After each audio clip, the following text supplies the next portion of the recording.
은혜 받으실 하나님의 말씀은 데살로니가전서 5장 16절로 18절에 있는 말씀입니다. 이 계시의 말씀을 읽을 때에 오늘도 우리 곁에 계신 성령님의 음성으로 들려줄 수 있기를 원합니다. 우리 함께 낭독을 합니다. 항상 기뻐하라, 쉬지 말고 기도하라, 범사에 감사하라. 이것이 그리스도 예수 안에서 너희를 향하신 하나님의 뜻이니라. 우리 임준우 집사님 찬양이 있겠습니다.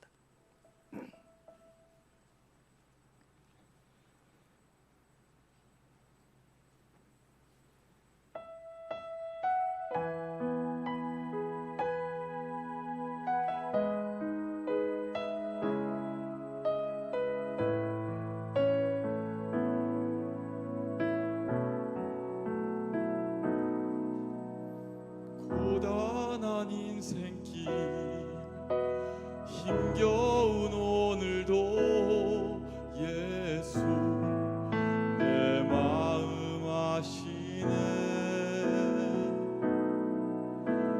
지나간 아픔도 마주할 세상도 예수 내 마음 아시네.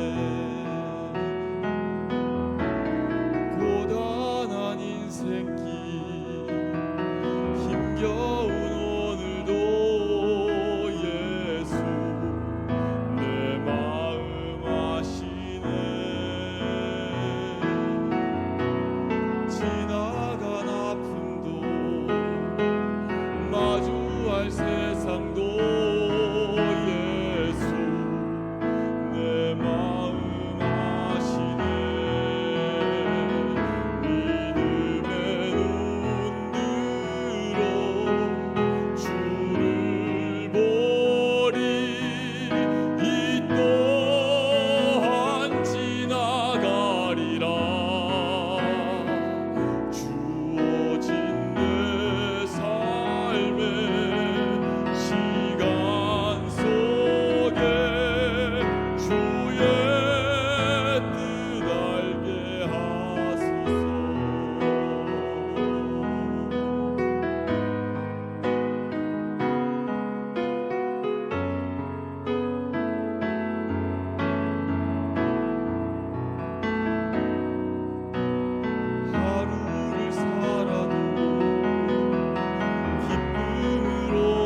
자, 많이 떨어져 있는데 우리 옆에 있는 분에게 이렇게 인사하겠습니다. 감사하십시다. 자, 얼굴들이 너무 이렇게 상기돼 있어요.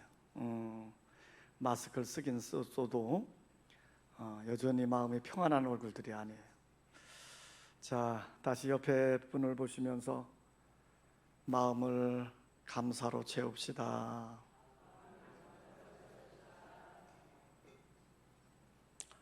사도 바울은 하나님의 자녀인 우리 그리스도인들이 범사에 감사하라, 감사하며 살라고 하는 것, 이걸 당부하고 있어요.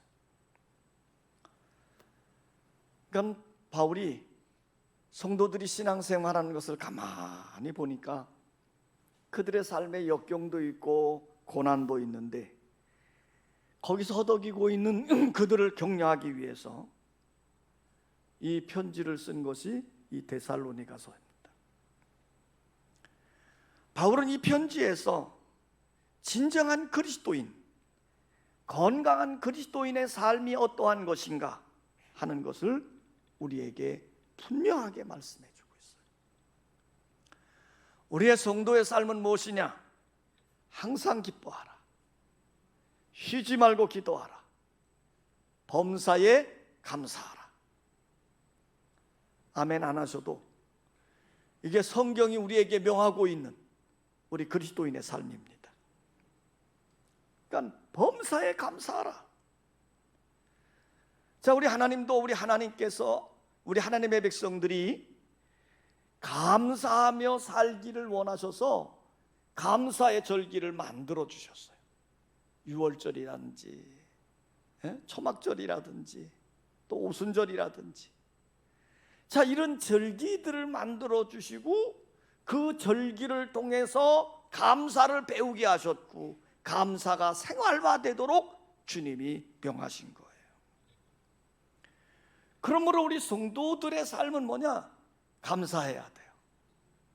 자, 그래서 우리가 감사할 이유는 무엇일까? 감사해야 될 내용은 무엇인가? 감사하는 방법은 무엇인가? 이것을 잠깐 찾아보도록 하겠습니다. 먼저 우리가 범사에 감사해야 되는데 감사해야 될 이유는 뭐냐? 따라서 합시다. 하나님의 뜻이기 때문이다. 그러니까 우리가 감사하며 사는 것이 하나님의 뜻이라는 거야. 자, 오늘 바울은 이렇게 말하죠. 범사에 감사하라. 이것이 그리스도 예수 안에서 너희를 향하신 하나님의 뜻이니라. 그러니까 내가 감사하며 사는 것이 하나님의 뜻이다 이 말이에요. 그러니까 여러분이 근심하고 불안해하고 두려워하는 게 하나님의 뜻이 아니라 여러분이 기쁘게 즐겁게 행복하게 감사하며 사는 것이 하나님의 뜻이라는 거예요. 그럼 왜 하나님은 우리가 감사하며 살기를 바라실까? 우리가 감사할 때 우리의 삶이 천국의 삶이 되어지고 행복한 인생이 되기 때문이에요. 중세에 한 수도사가 수도원에서 제자들을 가르치면서 자신의 일지에 이런 글을 기록해 놓았습니다. 글의 제목은 감옥과 수도원의 차이. 그랬어요. 자, 감옥이 어떤 곳이죠? 죄를 지으면 갇히는 곳, 이게 감옥이에요. 그러니까 우리는 감옥 가기를 제일 싫어해요. 수도원은 어떤 곳이죠? 우리나라 기도원하고는 질적으로 달라요. 이 중세 유럽의 수도원은 어떤 곳이냐면 내가 주님을 사랑하고 주님 앞에 거룩한 모습으로 살리라고 서원을 하고 일생 동안 그곳에 들어가 사는 거예요. 그러니까 감옥에서 사는 거나 수도원에 사는 거나 갇혀 사는 거는 똑같아요. 자, 이 수도사가 감옥과 수도원의 차이 이렇게 써놨습니다. 감옥과 수도원은 환경상으로 매우 비슷할 수가 있다. 그렇다면 무엇이 감옥을 지옥으로 만들고 수도원을 천국으로 만드는가? 감옥에서는 하루가 불평으로 시작이 되지만 수도원에서는 하루가 감사로 시작한다. 이것이 바로 감옥을 지옥으로, 수도원을 천국으로 만들고 있는 이유였습니다. 이 수도사의 글은 거기서 끝나지 않아요. 다음과 같이 계속되는데, 그러나 만약 수도원에 살고 있는 우리들이 감사를 잃어버리면 이 수도원이 지옥이 될 수도 있다. 반대로 만약 감옥에 있는 사람이 감사를 발견한다면 감옥이 바로 천국이 될 수도 있다. 그랬어요. 그렇습니다, 여러분. 여러분이 여러분의 가정을 바라보면서 감사하다면 가정이 천국이 될 것입니다. 내 직장을 바라보면서 내가 감사한다면 내 직장은 바로 천국이 되는 거예요.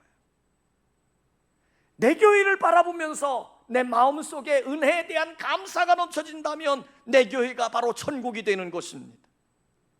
내 남편, 내 아내, 내 자녀를 바라보면서 감사할 수 있다면 그 가정은 매우 행복한 삶을 살고 있는 것입니다. 그러나 반대로 내 가정을 바라보면서 불평한다면 내 가정은 바로 지옥이 되는 겁니다. 내 직장을 바라보면서 불평한다면 내 직장이 바로 지옥이 되는 겁니다. 내 남편, 내 아내, 내 자녀를 바라보면서 불평하고 원망하고 산다면 그 삶은 매우 지옥 같은 불행한 삶이 되어지는 것입니다. 그러므로 여러분, 우리는 범사에 감사하는 가치관을 가지고 살아야 될 줄 믿습니다. 내가 어디에 있든 내가 무엇을 하든 감사하며 산다면 그곳은 바로 천국이 되어지기 때문이에요. 노텔담 교회를 건축할 때 그 건축을 담당하고 있는 현장 감독이 있었는데, 이분이 이제 큰 그 바위 덩어리를 깨고 바위 만들잖아요. 벽돌, 그 돌을 쌓아서 교회를 만드니까. 그러니까 많은 석궁들이 무거운 기구를 가지고 돌을 쪼고 있는 현장을 갔습니다. 그리고는 한 석궁에게 이렇게 물었습니다. 그대는 지금 무엇을 하고 있는가? 그랬더니 이 첫 번째 석궁이 이렇게 대답하는 거예요. 아유, 보면 몰라요. 이 무더운 날 이 무거운 도구를 가지고 돌을 쪼고 있어요. 돌을 쪼고 있어. 그냥 힘들어가지고 그냥 한숨 쉬듯 내뱉은 말이에요. 또 감독이 두 번째 석공에게 묻습니다. 그대는 지금 무엇을 하고 있어? 그랬더니 그 두 번째 석공이 이렇게 대답하는 거예요. 나야 감독님이 지금 시키는 일을 하고 있지 않소. 감독님이 시키는 대로 해야 돈을 벌어서 가족을 먹어 살 거 아니에요. 그래서 감독님이 시키는 대로 하고 있어요. 세 번째 석궁에게 질문을 합니다. 그대는 지금 무엇을 하고 있는가? 세 번째 석궁이 이렇게 대답을 합니다. 저는 지금 하나님의 저 크고 웅장한 교회를 짓고 있는 일에 내가 함께하고 있습니다. 나 같은 죄인이 하나님의 교회를 건축하는 일에 쓰임받고 있다고 하는 감사함으로 열심히 돌을 쪼고 있습니다. 똑같이 무더운 여름날에 땀을 뻘뻘 흘리며 일하는 현장이지만 감사의 가치관을 가지고 일하는 그 자리는 바로 그 자리가 천국이 되어지고 행복한 자리가 되어지는 것입니다. 이처럼 우리가 감사하며 사는 것, 이게 하나님의 뜻이에요. 오늘 여러분들이 범사에 감사함으로 행복한 삶을 연출해내고 여러분들이 살고 있는 자리를 천국으로 만들어가는 믿음의 능력자들이 되시기를 원합니다. 감사의 내용은 무엇이냐? 따라서 합시다. 범사에 감사하라. 우리가 감사하는 내용은 범사에 감사하는 거예요. 근데 우리가 일상을 살아가다 보면 좋은 일을 경험할 때도 있지만 좋지 못한 일을 만날 때도 참 많잖아요. 자, 요즘 같은 세상에서는 그저 무더위가 기승을 부리더니 또 장마비가 수도 없이 쏟아지더니 코로나는 여전히 우리 주변을 그냥 맴돌고 그냥 불안해하고 요즘은 또 계속 또 복종하죠. 자, 이게 언제 끝날까요? 과연 끝날까요? 자, 이런 때, 자, 그러다 보니 우리에게 좋지 않은 일들이 계속됩니다. 우리 인생의 삶을 보면요, 실패한 일을 당할 때도 있고요, 고통을 당할 때도 있고, 몸이 병들어서 아플 때도 있고요, 관계성이 깨져가지고 갈등과 고민 속에 살 때도 있고, 슬픈 일을 당해서 우울 때도 있습니다. 그런데 성경은 이렇게 얘기하는 거예요. 그런 일을 당할 때에도 뭐 하라는 거예요? 감사하라는 거예요. 감사하라는 거예요.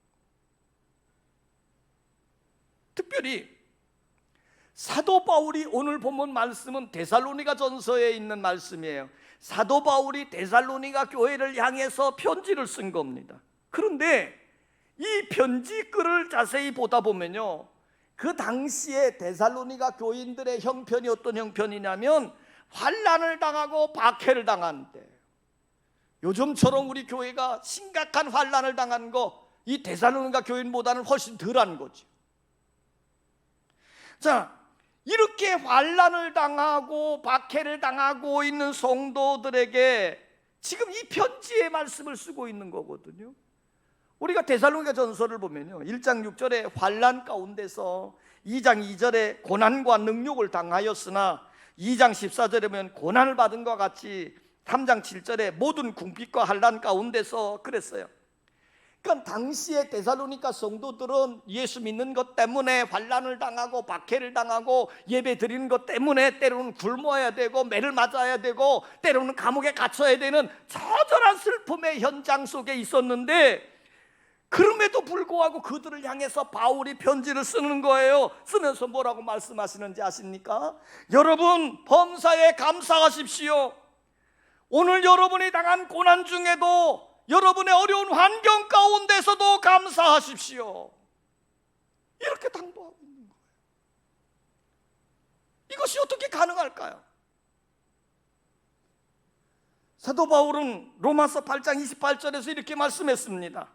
하나님을 사랑하는 자, 그 뜻대로 부르심을 입은 모든 자에게는 모든 것이 합력하여 선을 이루느니라. 하나님은 분명히 우리가 어려운 환난을 당하고 고난을 당하고 핍박을 당하는 중에도 하나님의 선한 뜻은 분명히 이루어 가시기에 우리는 하나님 앞에 감사해야 된다는 거예요. 우리가 하나님의 선한 뜻이 이루어짐을 믿고 나갈 때 우리는 어떤 상황 속에서도 그 믿음 안에 감사할 수 있는 겁니다. 고리 텐붐이라고 하는 여사가 쓴 피난처라고 하는 책이 있습니다. 이 피난처에 나오는 이야기의 한 대목이에요. 나치가 기승을 부릴 때 이 네덜란드 한 가족이 유대인들을 숨겨주었다고 하는 제목으로 붙잡혔어요. 어디로 끌려갔겠어요? 그 당시 수용소에 갇히게 됐죠. 가족 전체가 수용소에 갇혔어요. 근데 그 가족 중에 이 콜이라고 하는 동생이 있고 언니는 베시라고 하는 언니가 있었는데, 이 베시라고 하는 이 언니의 믿음이 참 좋았어요. 아주 신앙도 좋고 그의 모든 삶이 항상 긍정적이고 감사하는 가치관을 가지고 산 사람이었어요. 그러니까 자신에게 둘러져 있는 암울한 현장에 있으면서도 늘 감사하는 거예요. 늘 감사하는 거예요. 그 감사 생활은 감옥에 갇혀 있음에도 불구하고 유대인들을 숨겨주었다는 제목으로 들어온 거거든요. 감옥에, 가족이 다 갇혀 있는 거예요. 그런데 이 감옥 생활을 하면서도 감사가 끊이지 않는 거예요. 여러 달을 감옥에 갇혀 있습니다. 그러던 중에 소문이 들리기를, 악질적인 소문이 난 라벤손부르크라고 하는 수용소로 옮겨간다고 하는 소문이 들린 거예요. 자, 그럼 어떻게 됐습니까? 철렁하지요. 지금은 코로나가 기승한다, 이건 말도 안 해요. 악질적인 교도소로 옮겨간다는 거예요. 이 소식을 들은 베시라고 하는 분이 어떻게 합니까? 무릎을 꿇고 하나님께 감사의 기도를 드리는 거예요. 하나님 감사합니다. 우리를 위해서 라벤손부르크 수용소에서 무엇을 준비하고 계십니까?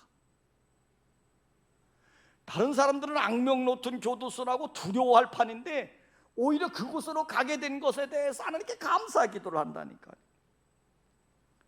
결국 이 가족이 라멘슨 브루크라고 하는 수용소에 도착을 했습니다. 가서 보니까 조그만 감방 안에 사람들이 우글우글 갇혀 있는 거예요. 잠시 이게 몸도 가누기가 쉽지 않을 정도로 사람이 들어차 있습니다. 근데 이 배 씨는 그 가운데서도 하나님께 또 이렇게 감사의 기도를 드리는 거예요. 하나님, 이 추운 겨울에 이렇게 많은 사람들이 함께 어울려 지내므로 따뜻한 거처를 주시니 감사합니다. 어디서나 긍정적으로 찾으니까 감사거리가 나오는 거예요. 이 배 씨는 그 가운데서 더 감사를 드리는 게 있는데 아주 구체적이에요. 하나님, 사랑을 나누고 복음을 나눌 수 있는 이웃들을 이렇게 많이 주시니 감사합니다. 함께 거하기 불편할 사람들인데 오히려 그들을 지금 전도의 대상자로 알고 하나님께 감사를 드리는 거예요. 근데 얼마 이렇게 지내다 보니까 그 사람들이 많고 뭐 그런 곳이니까 뭐가 많겠어요? 자린이 이와 벼룩이 너무너무 많은 거예요. 그러니까 감옥에 갇혀 있는 사람들이요, 근질근질 대니까 몸하고 그냥 맨날 짜증내고 불평하고 하는 이런 상황인데 이 베시라고 하는 분은 또 하나님께 이렇게 기도하는 거예요. 하나님, 벼룩을 주신 것을 감사합니다. 이거를 지켜보던 동생 코리가 기가 막힌 거예요. 그래서 언니를 꼬집으면서 언니, 어떻게 벼룩까지 감사하다고 그래? 그때 베시가 이렇게 말하는 거예요. 나는 이유는 모르지만 그리스도인의 삶은 결코 우연이 없듯이 이 모든 환경 속에 하나님의 뜻이 있다면 벼룩을 주신 것에도 하나님의 의미가 있지 않을까? 정말 어처구니 없는 말이었습니다. 그런데 이들이 이 감옥에서 며칠을 지내다 보니 다른 감옥에 비해서 이 감옥은 상당히 자유가 있었습니다. 왜냐하면 간수가 잘 찾아오지 않기 때문에. 그 수용소가 힘들게 하는 게 누구겠습니까? 간수들 아닙니까? 근데 간수가 잘 찾아오지 않기 때문에 아주 자유가 있는 거예요. 그러다 보니까 이들이 어떤 일을 벌였겠습니까? 그 안에서 찬송도 부르고 기도도 하고 말씀도 나누고 그러면서 그 감옥 안에 믿음의 공동체를 이루어가게 되어진 거예요. 그러는 과정에서 알게 되어졌는데 이 라벤스 부르크라고 하는 감옥에는 이와 벼룩이 많기로 소문이 나 있어서 아예 간수들이 접근을 안 하는 곳으로 유명했다. 그러니까 간수들이 접근하지 않으니까 자유롭게 신앙생활하고 자유롭게 지낼 수 있었다는 거예요. 그러니 결국 벼룩을 주신 것도 감사할 일이 아니겠는가. 고리는 이렇게 고백을 합니다. 자신은 베시에게서 믿음을 배웠고 감사하는 삶을 배웠노라고. 여러분, 우리 믿음을 가진 사람들이 사는 삶 중에 고통이 있다 할지라도 고통에는 뜻이 있습니다. 그리스도인의 삶은 우연히 발생하는 것이 아닙니다. 모든 일이 합력하여 선을 이루게 하시는 하나님의 계획이 담겨져 있음을 여러분들은 믿을 수 있기를 원합니다. 오늘도 이 과정 속에 하나님은 선한 일을 이루고 싶다고 하는 이 계획을 믿고 감사하십시오. 하나님 감사합니다. 하나님 감사합니다. 우리는 범사에 감사하는 믿음의 성도들이 되시기를 원합니다. 감사의 방법입니다. 따라서 합시다. 그리스도 안에서의 감사다. 오늘 바울은 이렇게 선언합니다. 범사에 감사하라. 이는 그리스도 예수 안에서. 누구 안에서? 그리스도 예수 안에서 너희를 향하신 하나님의 뜻이다. 우리가 사람을 보며 감사할 때가 많지요. 그렇잖아요. 누가 나에게 잘해준다든지 그놈이 좀 성공했다든지 좋은 일 했다든지 그러면 또 그것 때문에 감사해요. 그런데 문제는 그 사람이 그 조건이 수시로 변한다는 겁니다. 우리는 환경을 통해서 감사할 때가 많아요. 근데 그 환경이 좋은 환경 오래가지 않더라는 거예요. 자꾸 바뀐다는 거예요. 그래서 우리가 한때는 감사하다가 환경이 조금만 바뀌면, 사람이 조금만 변하면 금세 감사 입술이 변해서 원망하고 불평하고, 그래서 우리의 삶을 불행하게 만드는 거예요. 그러나 예수님은 변하지 않습니다. 예수 그리스도는 어제나 오늘이나 영원토록 동일하신 분이십니다. 예수님은 어제도 우리를 사랑해 주셨고 오늘도 사랑하고 계시고 앞으로도 우리를 사랑해 주실 겁니다. 예수 그리스도는 전에 우리에게 은혜를 주셨고 지금도 은혜를 주시고 계시고 앞으로도 더 큰 은혜를 우리에게 부어주실 것입니다. 예수 그리스도는 우리를 영원한 사망의 자리에서 인도해 주셨습니다. 지금도 인도하고 계십니다. 앞으로도 인도하셔서 우리를 천국까지 가게 하실 줄 믿습니다. 그러므로 우리는 이 예수 그리스도를 생각하면 우리는 감사합니다. 세상의 조건이나 사람을 보며 감사하다 보면 그 감사가 바뀌어질 수 있지만 예수의 은혜, 하나님의 사랑을 생각하면서 감사하면 우리의 심령이 늘 풍성한 은혜로 채워질 줄 믿습니다. 세상에 더러운 나 같은 것을 선택해 주시고 구원해 주시고 새 생명을 주시고 하나님의 자녀 삼아 주시고 나 같은 것을 하나님의 일꾼으로 세워 주셔서 쓰시고 있으니 그 은혜가 얼마나 감사한 것입니까? 날마다 예수 안에서 감사하는 여러분 되시기를 원합니다. 구약의 선지자 하박국 선지자는 이런 유명한 감사를 드렸어요. 비록 무화과 나무가 무성하지 못하며 포도나무에 열매가 없으며 감람나무에 소출이 없으며, 그러니까 농작물이 하나도 안 된 거예요. 밭에 먹을 것이 없으며 우리의 양이 없으며 이 양간에 소가 없을지라도 감사할 조건이 하나도 없지요. 가축도 하나도 없으니까, 농작물도 하나도 없으니까, 열매도 하나도 없으니까. 그런데 뭐라고 고백합니까? 나는 여호와로 말미암아 즐거워하며 나의 구원의 하나님으로 말미암아 기뻐하리로다. 오늘 하박국 선지자처럼 하나님 안에서, 그리스도 안에서 감사하고 기뻐하는 여러분 되시기를 원합니다. 우리 한국의 그리스도인들 중에 너무나도 잘 알려져 있는 내성마비 시인이 있죠. 송명희 시인입니다. 이 송명희 자매는 내성마비를 앓았기 때문에 몸을 잘 움직이지 못합니다. 장애인이에요. 불구자입니다. 그럼에도 불구하고 아주 깨끗하고 순수한 믿음을 가진 자매죠. 그녀가 쓴 시 중에 많은 시가 복음성가로 만들어져서 우리에게 불리기도 하고 많은 사람들에게 감동을 주기도 합니다. 그녀가 쓴 시 중에요, 범사에 감사하라 이런 제목이 있어요. 오늘 설교 제목도 범사에 감사하라 아닙니까? 그럼 이 송명 시인이 뭐라고 했는지 아십니까? 감사절에만 감사하는 자여 범사에 감사하라. 고난주간에만 주의 고난을 기억하는 자여 주 죽으심을 언제나 기억하라. 위급할 때만 기도하는 자여 쉬지 말고 기도하라. 기쁠 때만 기뻐하는 자여 항상 기뻐하라. 아주 단순하지만 그 내용이 너무 심오합니다.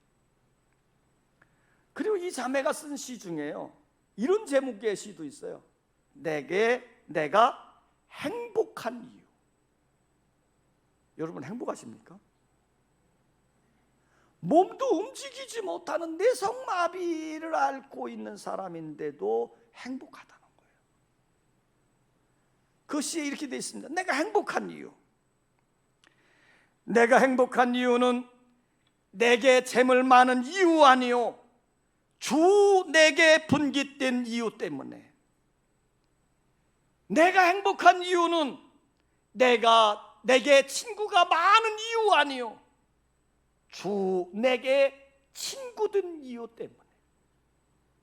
내가 행복한 이유는 내가 영광이 많은 이유 때문이 아니라 주 내게 기쁨이 된 이유 때문에 그랬어요.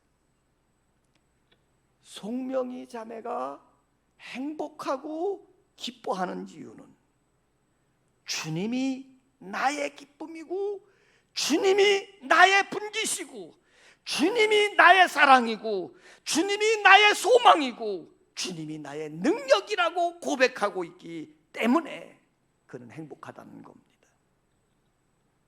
여러분, 이 행복을 아시나요? 지금 사도 바울이 말씀하고 있는 것이나 송명희 자매가 고백하고 있는 일이 서로 상통하고 있다 이 말이에요. 오늘 바울은 외칩니다. 범사에 감사하라. 이는 그리스도 예수 안에서 너희를 향하신 하나님의 뜻이니라. 감사하며 사십시다. 감사하며 사십시다. 이 어려울 때일수록 감사하며 사십시다.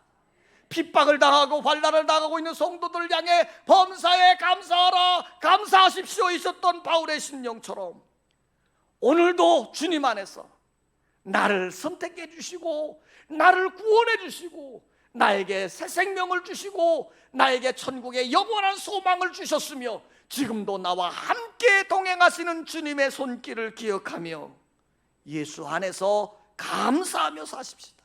더 나아가 주님의 기쁨이 되는 삶을 사시기를 주의 이름으로 축원합니다.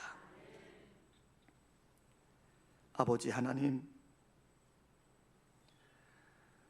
오늘 우리는 우리의 주어진 인생의 삶을 잘 살기를 원하고 있습니다.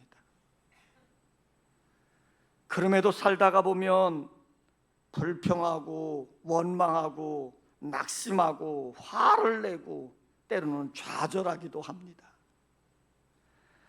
오늘 성경은 우리에게 이렇게 말씀합니다. 항상 기뻐하라. 쉬지 말고 기도하라.